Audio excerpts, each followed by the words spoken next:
রাসূলুল্লাহ সাল্লাল্লাহু আলাইহি সাল্লামের সাহাবী জুনদুব রাদিয়াল্লাহু তাআলা আনহুর বর্ণনা, তিনি বলেন, সামিআতু রাসূলুল্লাহ সাল্লাল্লাহু আলাইহি ওয়াসাল্লাম ইয়াকুলু ক্বাবলা আন ইয়ামুতা বিখামসিন। নবীজি ইন্তেকালের মাত্র 5 দিন আগে আমি নবীরে বলতে শুনছি। ইন্তেকালের কয়দিন আগে? 5 দিন। ইন্নী আবরাউ ইলাল্লাহ আইয়াকুনা লি মিনকুম খলিল। তোমাদের মধ্যে আমার কোনো অন্তরঙ্গ বন্ধু হওয়া থেকে আমি আল্লাহর কাছে মুক্ত, তোমাদের কেউ আমার অন্তরঙ্গ বন্ধু নাই। নবী বলতেছে, হে জাতি শোনো, হে উম্মত শোনো, তোমাদের মধ্যে আমার কোনো অন্তরঙ্গ বন্ধু নাই, এই অন্তরঙ্গ বন্ধু হওয়া থেকে আমি আল্লাহর কাছে মুক্ত। কেন? ফাইন্নাল্লাহ তাআলা ক্বাদ ইত্তাখাযানি খলিলা কামা ইত্তাখাযা ইব্রাহিমা খলিলা। কেননা আল্লাহ তাআলা আমাকে খলিল হিসাবে গ্রহণ করেছে, যেমন ইব্রাহিম নবীকে খলিল হিসাবে গ্রহণ করছে। আপনারা এতদিন জানতেন ইব্রাহিম নবী আল্লাহর খলিল, এক নবী আল্লাহর খলিল। আজকে থেকে আমরা জেনে থাকব ইব্রাহিম নবীও আল্লাহর খলিল, আমাদের নবীও আল্লাহর খলিল। ইব্রাহিম নবী খলিলুল্লাহ, আমাদের নবী খলিলুল্লাহ, হাবিবুল্লাহ, রসুলুল্লাহ। তাহলে আমাদের নবী বলেন, মানুষের মধ্যে আমার কোনো খলিল নাই। কেন? আল্লাহ আমাকে খলিল হিসাবে গ্রহণ করেছেন, কেমনি ভাবে ইব্রাহিম নবীকে খলিল হিসাবে গ্রহণ করেছেন। এরপরে নবী বলেন, লাউ কুনতু মুত্তাখিজান মিন উম্মতি খলিলা লাত্তাখাযতু আবা বকরিন খলিলা। আমি যদি আমার উম্মতের কাউকে আমার অন্তরঙ্গ বন্ধু হিসাবে গ্রহণ করতাম, তাহলে আবু বকরকে আমার খলিল অন্তরঙ্গ বন্ধু হিসাবে গ্রহণ করতাম। তাহলে বলেন তো, আমাদের নবীর কোনো খলিল আছে? নাই। যদি খলিল বানাইতেন মানুষের মধ্যে কাউকে, কোন সাহাবীকে বানাইতেন? আবু বকরকে। কিন্তু নবী কার খলিল? আল্লাহর খলিল। এই কথা বলার পর নবী বলেন, আলা ওয়া ইন্নামান কানা ক্বাবলাকুম, শোনো তোমরা, তোমাদের পূর্ববর্তী জাতি যারা, ইত্তাখাযু কুবুর আমবিয়াইহিম ওয়া সালিহিহিম মাসাজিদা, তোমাদের পূর্ববর্তী জাতি তাদের নবীর কবর আর নেককার মানুষের কবরগুলোকে মসজিদ বানাইছে, সেজদার স্থান বানাইছে। তোমাদের পূর্ববর্তী জাতি নবীদের কবর সমূহকে আর নেককার মানুষদের কবরকে সেজদার স্থান বানাইছে।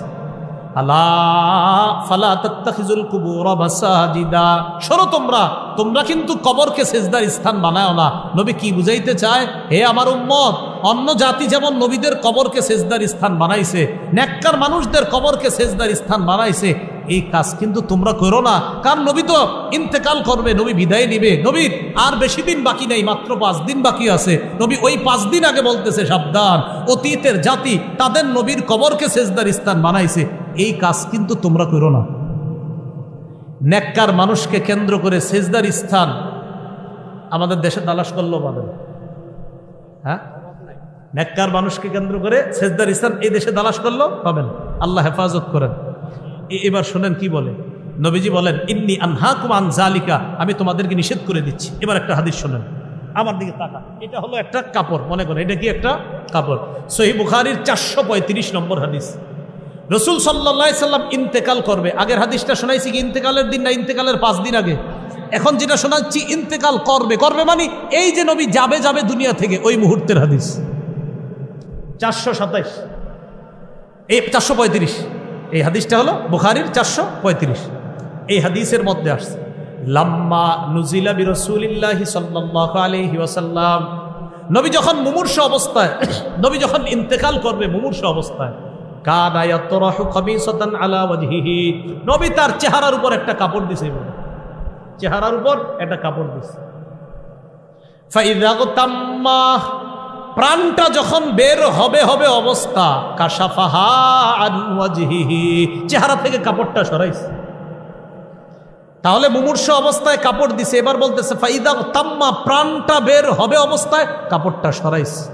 সরানোর পর বললেন, লানাতুল্লাহি আলাল ইয়াহুদি ওয়ান নাসারা, ইহুদিদের উপর আল্লাহর অভিশাপ, খ্রিস্টানদের উপর আল্লাহর অভিশাপ। কেন? ইত্তাখাযু কুবুর আমবিয়াইহিম মাসাজিদা, তারা তাদের নবীদের কবরকে সেজদার স্থান বানাইছে। নবী বুঝাইতে চায়, আমি কিন্তু চলে যাচ্ছি, সাবধান, আমার কবরকে কেন্দ্র কইরা এই জাতি উল্টা পাল্টা কাজ করবা না। তাহলে কি শিখলাম? ইন্তেকাল করবে করবে অবস্থায় বলতেছে ইহুদিদের উপর অভিশাপ, খ্রিস্টানদের উপর অভিশাপ, তারা তাদের নবীর কবরকে সেজদার স্থান বানিয়েছে। উম্মত এগুলা করবা না। ইউহাদ্দিরু মা সনাউ, তারা যা করছে এই ব্যাপারে তার উম্মতকে নবী সতর্ক করে দিচ্ছে। আল্লাহ আমাদেরকে হেফাজত করেন। এবার আমার সাথে বলেন, বলেন কবরকে কেন্দ্র করে উৎসবের স্থান বানানো যাবে না, মেলা বসানো যাবে না। জি রবিউল আউয়ালে বসে আশেপাশে, আমি কি কইছি? আপনারা না বলতেছেন যদি বৈশা থাকে তো এটা নিষেধ। কবরকে কেন্দ্র করে মেলা বসানো নিষেধ। দলিল আবু দাউদের বর্ণনা 2042 নম্বর হাদিস। এই হাদিসের মধ্যে আছে ক্বালা রাসূলুল্লাহ সাল্লাল্লাহু আলাইহি ওয়াসাল্লাম লা তাত্তাখিযু বুয়ুতাকুম কুবুরা, তোমরা তোমাদের ঘরগুলাকে কবর বানায়ও না। ঘর কবর বানায় কিভাবে? নফল নামাজ না পড়লে, জিকির না করলে, কোরআন তেলাওয়াত না করলে ওই ঘর কবরের মতো হয়ে যায়। নামাজ পড়েন ঘরেও, জিকির কইরেন, নফল নামাজ পড়েন, তেলাওয়াত কইরেন, না হয় ঘর কবর হয়ে যায়। এরপরে কি বলে দেখেন, ওয়ালা তাজআলু কবরি ঈদা, আমার কবরকে কেন্দ্র করে উৎসবের স্থান বানায়ও না, আমার কবরকে কেন্দ্র করে মেলা বসাবা না, নবী বলতেছে। তাহলে পৃথিবীর শ্রেষ্ঠ যিনি, আল্লাহর পরে একমাত্র শ্রেষ্ঠ যিনি, তিনি বলছে সাবধান, আমি যেখানে ইন্তেকালের পরে থাকব সেই জায়গা কেন্দ্র করে কোনো মেলা বসাবা না, উৎসবের জায়গা বানাবা না। এরপরে নবী বলেন সল্লু আলাইয়া, আমার উপর দুরূদ পড়বা, বেশি বেশি দুরূদ। ফাইন্না সালাতাকুম তাবলুগুনি হাইসু কুনতুম, তোমরা যেখান থেকেই দুরূদ পাঠাও সেখান থেকে দুরূদ সাথে সাথে আমার কাছে পৌঁছে যাচ্ছে। তাহলে কবরকে কেন্দ্র করে মেলা বসানো নিষেধ। বলেন মেলা বসানো কি নিষেধ? এবার আসেন বলেন কবরের উপর বসা নিষেধ, কবর সামনে রেখা নামাজ পড়া নিষেধ। অনেকে আবেগে কি করে, মসজিদের মাঝখানে কবরটা রেখা চারপাশে মসজিদ, ওই আবেগ। আলেম ওলামাদেরকে না জিজ্ঞাসা করে মসজিদ বানালে কি ভাই আপনারা কবর মাঝখানে রাখছেন কেন? আবেগ। এই যে আবেগে মসজিদটা মাঝখানে রাখেন কেন বুঝান, এলাকাবাসী বুঝান, এই জাতীয় কোনো মসজিদ থাকলে গিয়ে বুঝান, ভাই কবরটা কিনারায় নেন, সাইডে নেন। প্রথমে বাহিরে নিতে বললেন না, না হয় আপনারা মারতেও পারে, বলবেন আগে সাইডে নেন। কারণ এ তো এমন এক আকীদায় ঢুকে গেছে যে আকীদা থেকে তাকে বের করতে আপনার অনেক কষ্ট হবে। আবু দাউদের বর্ণনা 3229 নম্বর হাদিস, 3229 3229। এই হাদিসের মধ্যে আসছে রাসূলুল্লাহ সাল্লাল্লাহু আলাইহি সাল্লাম বলেন লা তাজলিসু আলাল কুবুর, কবরের উপর বসো না। এটা একটা, অনেক সময় দেখবেন কবরের পাশে দেয়াল থাকে, এই দেয়ালের উপরে না বসা। এই দেয়াল আছে, কবর পাশে কবর, এই যে দেয়াল, এখন আপনি বসলেন, এই যে বসে এই পাশেই কবর, এটা না করা। এরপরে নবী বলতেছেন ওয়ালা তুসাল্লু ইলাইহা, কবর সামনে রেখে নামাজ পড়ো না। যদিও মানুষ কবরকে সেজদা করে না, কিন্তু কে না জানে কোনো একজন ব্যক্তির ভিতরে যদি আবেগ আইসা যায়, আহারে আল্লাহর ওলি শুয়ে রইছে এখানে সেজদা দিতেছে, এই জন্য কবর সামনে রেখা নামাজ পড়াতে নবীজি নিষেধ করলেন। সূরা আলী ইমরানের 19 নম্বর আয়াত, রাসূলুল্লাহ সাল্লাল্লাহু আলাইহি সাল্লামের একটি হাদিস, কোরআনের আরও কিছু আয়াত আপনাদের সামনে পেশ করলাম। সূরা আলী ইমরানের 19 নম্বর আয়াতে আল্লাহ বলেন ইন্নাদ দীনা ইনদাল্লাহিল ইসলাম, আল্লাহর কাছে একমাত্র দিন হলো ইসলাম। অন্য আয়াতে আল্লাহ তাআলা বলেন ওমাইয়াবতাগি গায়রাল ইসলামি দীনা, কেউ যদি ইসলাম ছাড়া অন্য কিছুকে দিন হিসাবে গ্রহণ করে ফালাই ইউকবালা মিন, এটা তার থেকে গ্রহণ। ইয়াউমা আকমালতু লাকুম দীনাকুম, আজ আমি তোমাদের জন্য তোমাদের দিনকে পূর্ণাঙ্গ করে দিলাম। ওয়া আতমামতু আলাইকুম নি'মাতি, তোমাদের উপর আমার নেয়ামত পরিপূর্ণ করলাম। ওয়া রাদিতু লাকুমুল ইসলামা দীনা, ইসলামকে তোমাদের জন্য দিন হিসাবে মনোনীত করলাম। তাহলে আমাদের জন্য যে ধর্মটা, যে দিন আল্লাহ মনোনীত করেছেন, এটা কি? ইসলাম।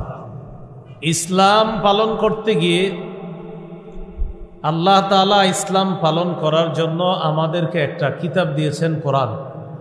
সূরা আনআমের 38 নম্বর আয়াতে আল্লাহ বলেন মা ফাররাতনা ফিল কিতাবি মিন শাই, আমি এই কোরআনে কোনো কিছু লিখতে ছাড়ি নাই, কোনো কিছু লিপিবদ্ধ করতে ছাড়ি নাই, সব লিখছি। সূরা নাহলের 89 নম্বর আয়াতে আল্লাহ বলেন ওয়ানাজ্জালনা আলাইকাল কিতাবা তিবিয়ানাল লিকুল্লি শাই, সব জিনিসের বিস্তারিত বর্ণনা দিয়ে কোরআন আমি আপনার উপর নাজিল করছি। এখন এই কোরআন কিভাবে মানতে হবে? এই কোরআনের মধ্যে আছে সূরা হাশরের ৭ নম্বর আয়াতে আল্লাহ বলেন, মা আতাকুমুর রাসূলু ফাখুযুহু। রাসূলুল্লাহ সাল্লাল্লাহু আলাইহি সাল্লাম তোমাদেরকে যা দেন তা গ্রহণ করো। ওয়া মা নাহাকুম আনহু ফান্তাহু, যা থেকে নিষেধ করেন তা থেকে তোমরা বিরত থাকো। তাহলে বলেন তো, নবীর কথা গ্রহণ করা আর নবী যা নিষেধ করছে তা থেকে বিরত থাকা, এটা কার কথা? আল্লাহ। তাহলে নবীর কথা মানা মানিও আল্লাহর কথা মানা, কারণ আল্লাহ বলছে নবীর কথা মানো। সূরা নিসার ৫৯ নম্বর আয়াতে আল্লাহ বলেন, ইয়া আইয়ুহাল্লাযীনা আমানু আতিউল্লাহ ওয়া আতিউর রাসূল। হে ঈমানদারগণ, তোমরা আল্লাহর আনুগত্য করো, রাসূলের আনুগত্য করো। মনে রাখবেন, নবীর কথা এটাও ওহী, আল্লাহর কথাও ওহী। আল্লাহর কথা এটা হলো ওহী মাতলু, নবীর কথা ওহী গায়রে মাতলু। আল্লাহর কথা ওহী, এটা তেলাওয়াত করা হয়, নামাজে পড়া হয়। নবীজির কথা এটা ওহী গায়রে মাতলু, এটা তেলাওয়াত করা হয় না। নবীও তা বলেন যা ওহী হিসাবে নবীর কাছে আসে। একটু আমার সাথে বলেন, বলেন নবী তা বলেন যা নবীর কাছে ওহী হিসাবে আসে। এই কথা কোথায় আছে? সূরা নাজমের ৩-৪ নম্বর আয়াতে আল্লাহ বলেন, ওমা ইয়ানতিকু আনিল হাওয়া ইন হুয়া ইল্লা ওয়াহয়ু ইউহা। নবী নিজের পক্ষ থেকে কিছু বলেন না, নিজের থেকে নবীজি কিছু বলেন না, মন মতো কিছু বলে না। ওহী আসে, ওই ওহী অনুযায়ী নবী কথা বলে, যা ওহী হিসাবে আসে নবী তাই বলবেন। আল্লাহর কথা তেলাওয়াত করা হয়, নবীরটা নামাজে তেলাওয়াত করা হয় না। এই হলো পার্থক্য। নবীর হাদিস যদি বাস্তবেই সেটা নবীর হাদিস হয়, এই হাদিসকে অস্বীকার করা কুফরি। সূরা আলী ইমরানের ৩২ নম্বর আয়াতে আল্লাহ বলেন, কুল আতিউল্লাহ ওয়ার রাসূল ফাইন তাওয়াল্লাউ ফাইন্নাল্লাহা লা ইউহিব্বুল কাফিরিন। নবী আপনি বলেন আতিউল্লাহ, তোমরা আল্লাহর আনুগত্য করো, আর রাসূল, রাসূলের আনুগত্য করো। ফাইন তাওয়াল্লাউ, এই কথা বলার পর তারা যদি আল্লাহ এবং রাসূলের আনুগত্য না করে, তাহলে এদেরকে জানায়া দেন আল্লাহ কাফেরদেরকে ভালোবাসেন না। তাহলে নবীর কথা না মানাটা কুফরি, আর কুফরি করলে কাফের, আর কাফেরকে আল্লাহ ভালোবাসেন না। নবীর কথা মানা মানি আল্লাহর কথা মানা। সুবহানাল্লাহ। নবীর কথা মানা আল্লাহর কথা মানা। দলিল সূরা নিসার ৮০ নম্বর আয়াতে আল্লাহ বলেন, মাইয়ুতির রাসূলা ফাকাদ আতাআল্লাহ। যে রাসূলের আনুগত্য করে সে আল্লাহর আনুগত্য করবে। নবীজি কি দুনিয়াতে আছে এখন? তো নবীর আনুগত্য কিভাবে করবেন? নবীর হাদিস থেকে জানতে হবে, আদেশ নিষেধ জানার পর ওটা মানা। আর আল্লাহ বলেন, আমার নবীকে কেউ মানলো তো আল্লাহকে মানলো। আল্লাহর কথা আর নবীর সুন্নত অনুযায়ী কোনো মুমিনের মাঝে যখন ফয়সালা করে দেওয়া হয়, তখন মুমিনদের বক্তব্য হবে শুনলাম মানলাম। বলেন তো, কোনো মুমিনকে যখন বলা হয়, ও মুমিন, আল্লাহ বলছে এই কথা, তুমি কি মানো? নবী বলছে এই কথা, তুমি কি মানো? তখন মুমিন বলবে, হ্যাঁ শুনলাম, মেনে নিলাম। মুমিন কি বলবে? শুনলাম, মেনে নিলাম। এটাও কোরআনে আছে। সূরা নূরের ৫১-৫২ নম্বর আয়াতে আল্লাহ তাআলা বলেন, ইন্নামা কানা কাউলাল মুমিনিনা ইযা দুউ ইলাল্লাহ إذا دعوا إلى الله ورسوله ليحكم بينهم أن يقولوا سمعنا وأطعنا। ঈমানদারদেরকে যখন আল্লাহর দিকে ডাকা হয় আর নবীর দিকে ডাকা হয় তাদের মাঝে ফয়সালা করার জন্য, আল্লাহর দিকে ডাকা হয় দ্বারা উদ্দেশ্য কোরআনের দিকে, নবীর দিকে ডাকা হয় দ্বারা উদ্দেশ্য সুন্নতের দিকে। আল্লাহর কোরআন আর সুন্নত অনুযায়ী তাদের মাঝে ফয়সালা করার জন্য যখন তাদেরকে আহ্বান করা হয়, মুমিন তুমি একটা সমস্যায় পড়ছো, এই সমস্যার সমাধানটা কোরআন সুন্নাহ অনুযায়ী করব, তো আল্লাহ বলেন তখন মুমিনের জবাব হয় সামি'না ওয়া আতা'না, আমরা শুনলাম মেনে নিলাম। তাহলে বলেন তো কোরআন আর সুন্নাহ অনুযায়ী মুমিনের মাঝে যদি ফয়সালা হয়, মুমিনের জবাব কি হবে? শুনলাম, মানলাম। আব্দুল্লাহ ইবনে আব্বাস রাদিয়াল্লাহু তাআলা আনহুমা বলেন, লাউ দাআলি ইকালু বাঈর, আমার যদি উটের একটা রশিও হারিয়ে যায়, লাওয়াজাদতুহু ফি কিতাবিল্লাহ, এই রশিটা খোঁজার সমাধান আমি কোরআনে পেয়ে যাই। আমার যদি উটের একটা রশিও হারায়, এই রশিটা যে আমি কিভাবে পাবো এটার সমাধান কোরআনে পাই। তাহলে এবার বলেন তো, কোরআন মানা আল্লাহর কথা মানা, হাদিস মানাও আল্লাহর কথা মানা। কারণ সূরা হাশরের 7 নম্বর আয়াতে আছে, নবী যা দিয়েছেন তা গ্রহণ করো, যা থেকে নিষেধ করেন তা থেকে বিরত থাকো। কি বুঝতে পারলাম? আল্লাহর কাছে মনোনীত ধর্ম ইসলাম, ইসলাম পালনের একটা কিতাব আছে, এটার নাম কোরআন। আর ওই কোরআনই বলছে শোনো, এই কোরআনের ব্যাখ্যার সর্বশ্রেষ্ঠ ব্যাখ্যা হলো হাদিস, কোরআনের ব্যাখ্যা ওই হাদিস থেকে নিবে। বলেন তো আল্লাহর কাছে মনোনীত ধর্ম কি? ইসলাম মানার জন্য কিতাবের নাম কি? কোরআনের মধ্যেই আছে কি মানতে হবে? হাদিস।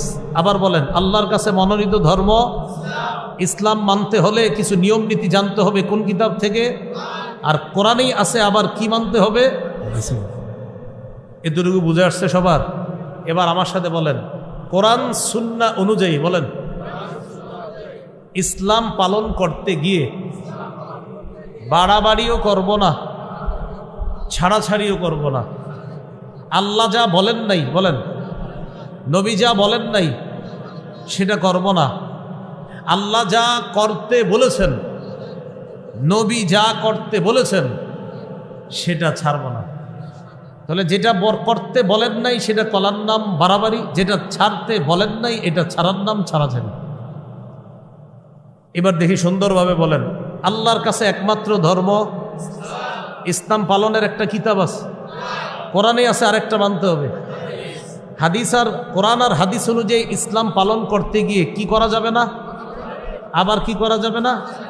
আল্লাহ যা করতে বলেন না এটা করার নাম বাড়াবাড়ি, নবী যা করতে বলেন না এটা করার নাম না। আল্লাহ যা করতে বলেন নাই, নবী যা করতে বলেন না এটা করার নাম বাড়াবাড়ি। নবী যা ছাড়তে বলেন নাই, আল্লাহ যা ছাড়তে বলেন নাই এটা করার নাম ছাড়াছাড়ি। তাহলে করবেন দেখতে হবে আল্লাহ বলছে কিনা, ছাড়বেন দেখতে হবে আল্লাহ ছাড়তে বলছে কিনা। যদি আপনি বাড়ায়া করেন, যদি আল্লাহ না বলছে এটা, তো আপনি বাড়াবাড়ি করলেন। যদি ছাড়েন দেখতে হবে নবী আর আল্লাহ বলছে কিনা এটা ছাড়ার জন্য। যদি আপনি ছাড়েন, ভাই আল্লাহ তো ছাড়তে বলেন নাই, কেন ছাড়লেন? এটার নাম ছাড়াছাড়ি। এতটুকু বুঝছেন? এবার মূল আলোচনায় যাই। ইসলাম ধর্মের মধ্যে কিছু বাড়াবাড়ি হয় আমাদের। এই বাড়াবাড়ির একটা বাড়াবাড়ির নাম বেদাত। বলেন কি নাম? বেদাত। এই বেদাত বিভিন্নভাবে হয়। এর মধ্যে একটা বেদাত হলো কবরকে কেন্দ্র করে বেদাত। কাকে কেন্দ্র করে? যারা কবর কেন্দ্র করে বেদাত করেন তারাও ওয়াজটা শোনেন মন দিয়ে, যারা করেন না তারাও শোনেন। কবরকে কেন্দ্র করে কিছু বেদাত হয়, বাড়াবাড়ি। রাসূলুল্লাহ সাল্লাল্লাহু আলাইহি সাল্লাম বলেন, ইয়্যাকুম ওয়াল গুলুওয়া ফিদ্দীন, তোমরা দ্বীনের ব্যাপারে বাড়াবাড়ি করা থেকে বাঁচো। ফাইন্নাহু আহলাকা মান কানা ক্বাবলাকুম আল গুলুউ ফিদ্দীন, তোমাদের পূর্বেকার জাতি ধ্বংস করছে বাড়াবাড়ি করা। বাড়াবাড়ি করা থেকে তোমরা বাঁচো। তোমাদের পূর্ববর্তী জাতি ধ্বংস হয়েছে দ্বীনের ব্যাপারে বাড়াবাড়ি করার কারণে। দ্বীনের ব্যাপারে এরা বাড়াবাড়ি করতে গিয়ে ওই বাড়াবাড়ি তাদেরকে ধ্বংস করে ছাড়ছে। আবু দাউদের বর্ণনা 4608 নম্বর হাদিস।